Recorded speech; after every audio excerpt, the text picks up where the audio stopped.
does it help to say, well, my monster is what? I don't know, it depends on the experiences. It comes up, there's like certain parts of myself that I didn't know existed that comes up during like a certain experience. Let's say last year when it was raining and I came here to Vietnam still with the thinking of like I'm traveling, even if I wanted to stay longer. It's also because of the visa things, like, oh, you can stay 3 months and then what's next? And we also talked about the past dialogues that if you give yourself, let's say, not ultimatum, but like a year to stay here, that could help. So I just hear that during the time, but prior to that, I actually don't know how long. So basically last year, every time I am in this state of, okay, I need to renew my visa. So what's the next step? Instead of thinking, okay, you can just go for an agency and do this and that, the easiest way. But I always have this, I don't know, my friend also pointed this out, that I always choose the hard path, the hardest path where I suffer so much. And that's a big transition for me, choosing, I'll choose to suffer or I'll just choose the easy way. And then I try to ask myself, like, why do I push myself so much to do hard things? Why?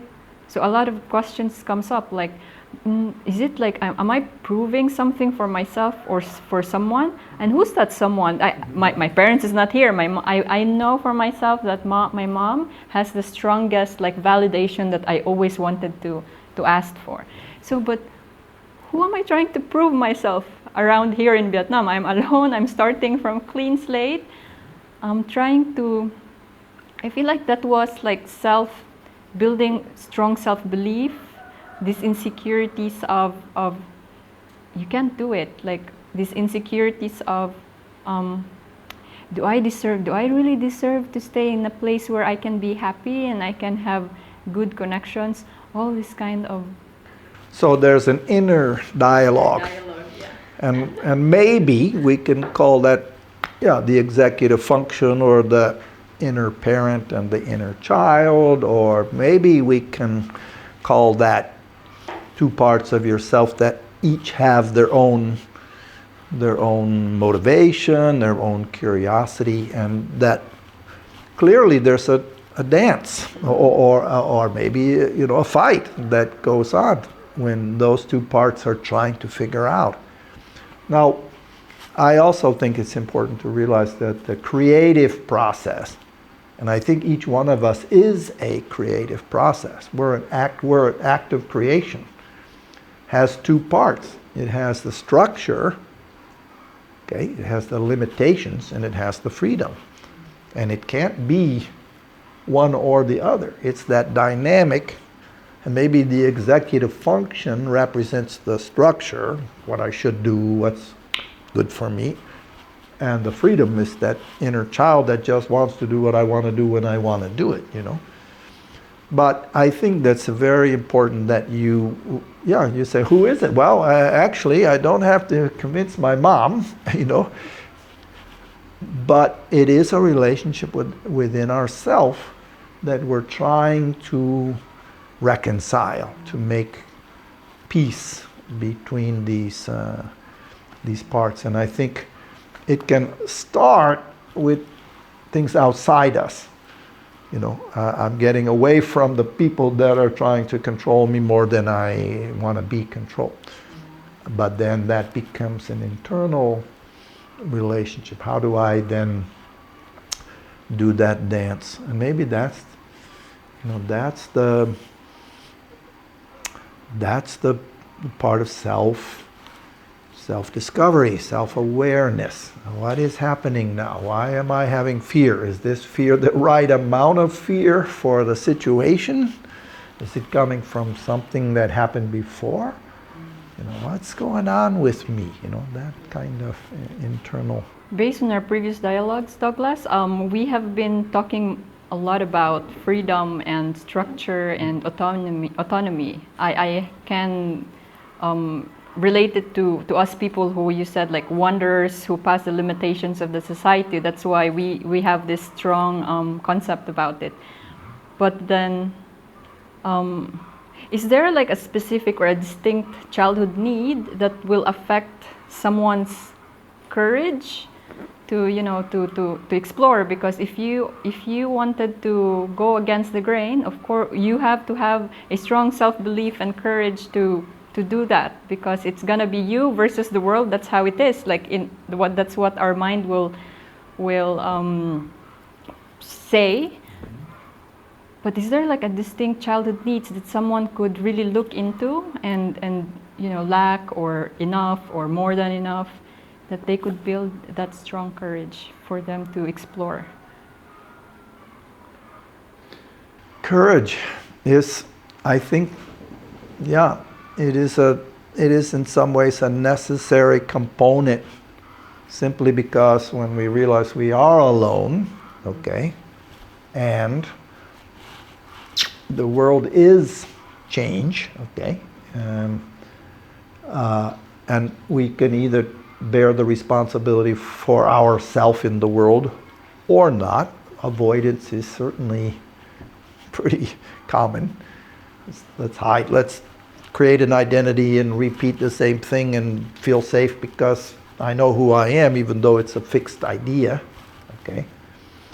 So yeah, I agree with you. Now, where does it come from? I think it comes from self-acceptance, okay? And in other words, the more I'm sensing my own self-worth, that this is an adventure to live, that nobody's going to do it but me. In some ways, then courage comes along with it. And people have told me, like when I took this trip, and it's like you're 55 years old. You have courage, and I thought, courage? It doesn't seem like that's what I have. Maybe I'm a little crazy. I don't know, but I get it now more, that actually to bear responsibility for ourselves, particularly when we've stepped out of a whole map of expectation that's been given to us, and we're actually in the world going, I'm going to figure it out as I go. Yeah, I think it does take courage. I think it's on the platform of self-worth and self-acceptance. When we feel confident enough, then we can approach life as a challenge, okay, and a challenge that I can face, and so that I think, and autonomy is the sense of it's my life, okay. I'm the one who's responsible. I'm the one who's making decisions. I'm the one who lives with the consequences. It's the sense of whole self, so. But then maybe courage is a bit connected with craziness, or like not taking things too serious. Yeah, that's right. Because as you were describing, you were like, do I have courage, or I am just a crazy person? I think they are really connected. Yeah. Like, you dare to do something. Yeah. Because you are not actually thinking it twice. You are just like going for it. Your intuition, your curiosity, your wall of ideas is just saying to you, do it. If you think about it twice, you will just stay in the sofa.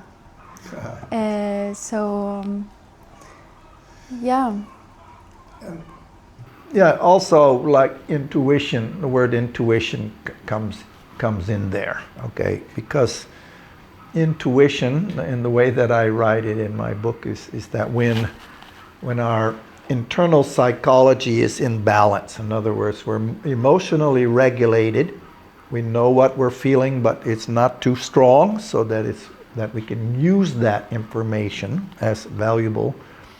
When we are intellectually or cognitively balanced, we kind of know the difference between what we tell ourselves or old beliefs from our inner critic that's being too inaccurate or too harsh on us, okay?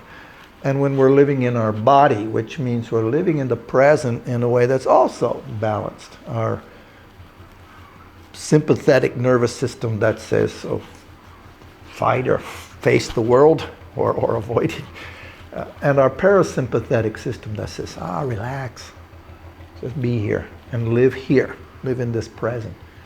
So when those are basically balanced, it gives us this more intuitive sense of who we are. It's not overly emotionally driven, like fear or anger or guilt, nor is it overly thought. I'm going to follow a plan and I'm going to will myself. And it's present.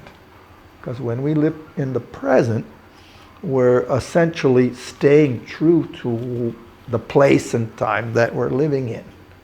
Okay? And yes, we can have a little roadmap, but hopefully not at the expense of being fully engaged in the present. And for me, that's where intuition comes. It's like, okay, I'm allowing myself to know without exactly knowing how I know. It's like it's trusting it. I think it connects to what you're saying, is believing that, with a little bit of courage and a willingness to take risk and being whatever we would call a little bit crazy, it works out, and we can make mistakes, and we can, we can try something. It can be experimental, and so Eva, I'm curious, how far are we straying away from that idea of I've gotten out and now I'm figuring out where I am, To be honest, it's a little bit difficult for me to integrate it all, since you mentioned the balance between emotions, thoughts, and the body. What's happening in my body now is that I really want to sleep, and I feel a bit dizzy, and I feel like my head is disconnected from my body.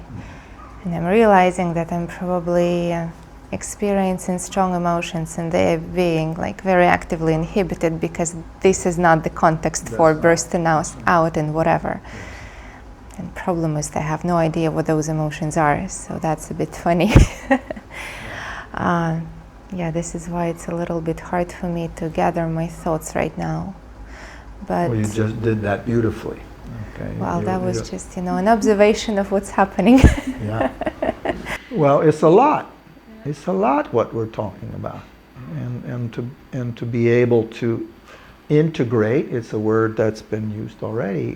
To be able to take what's new or different, and to bring it into what we're, where we are, what we're ready for, what we're familiar with, can be emotionally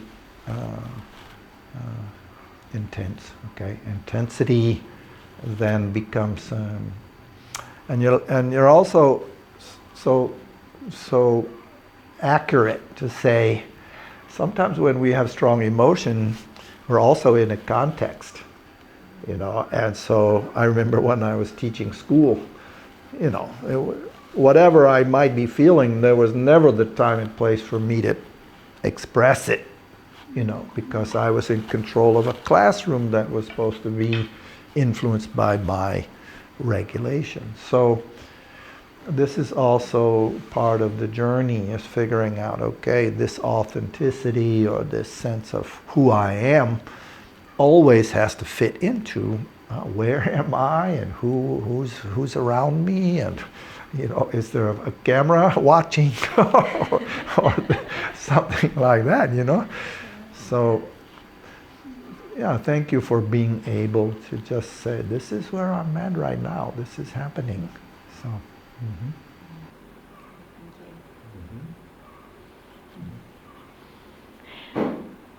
I'm trying to formulate a question in my head right now, but nothing comes up.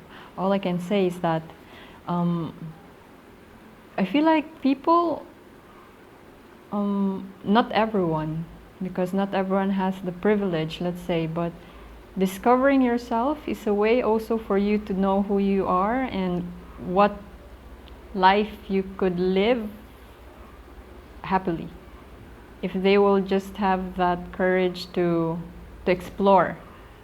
But then that exploration, that sense of exploration is too suppressed down because of the limitations and expectations of the society.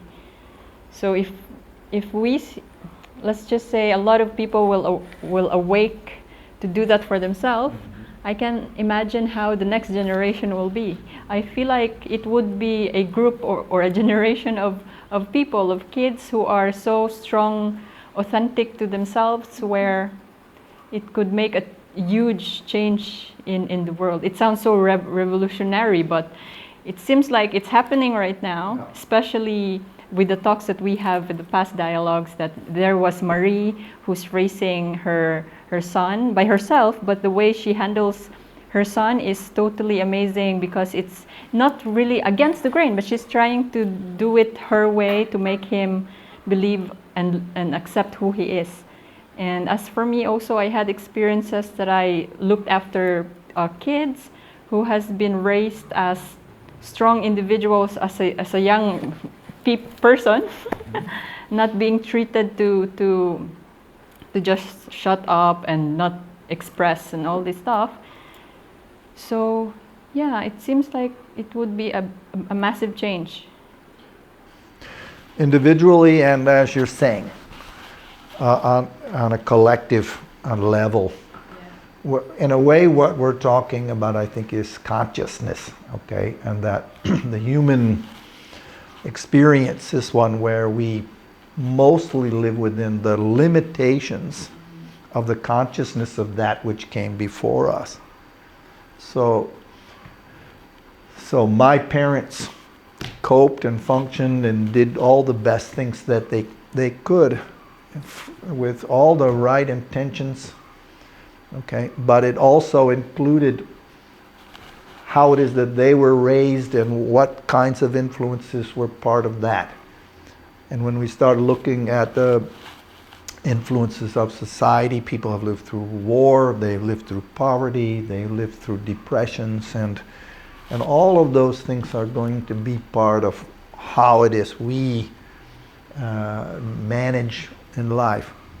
But each generation has to grapple with, okay, are the limitations of my parents and that generation, are they my limitations?